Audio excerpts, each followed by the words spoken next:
If you own a business in the state of California, then this is your reminder that your business property tax statement is going to be due on April 1st. These statements are due April 1st, and May 8th is going to be the last day before a 10% penalty is applied to late statements. Now, many new businesses may not know to expect this tax bill, but I want to make sure that you know that number one, you need to be on the lookout for it. Number two, you need to pay it. And number three, you will be subject to penalties, fees, and your county guessing at how much tax you owe if you do not reply. So what is this extra tax bill and why are you required to pay it? Your county assessor is required to annually assess taxable business personal property.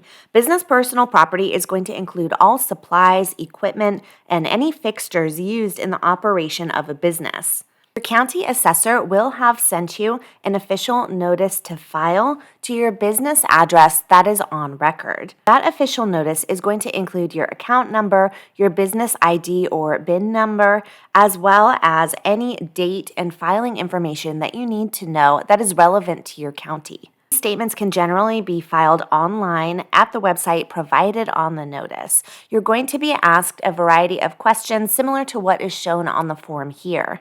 So what is personal property or equipment, and what exactly must you report? Business personal property includes cost of supplies and equipment used to operate your business. Business inventory and licensed vehicles are exempt from reporting. This means that you do not include your inventory or your licensed vehicles in your report. What about those of you that are utilizing your own personal equipment? If you are using any personal equipment in your business, then yes, it must be reported. An example of this are people working out of their homes who must report personal desks, computers, calculators, etc. If those items are being used in your business, then you must report them. What about if most of the equipment that you use does not belong to me?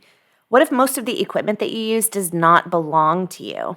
This still must be reported because you need to report all taxable property owned, claimed, possessed, controlled, or managed by the person filing the form. If you're responsible for paying the tax on the equipment, then you must estimate its value and report it on the business property statement. However, if you're not responsible for its tax, then you should declare the equipment in Part 3 under the business property statement, which is the location for equipment belonging to others. For those of you that own a home business, do you still have to complete this business property statement? The answer is yes. Any equipment used for a home business is considered to be business personal property and must be reported. Please make sure that you have located your business property statement form and file it accordingly.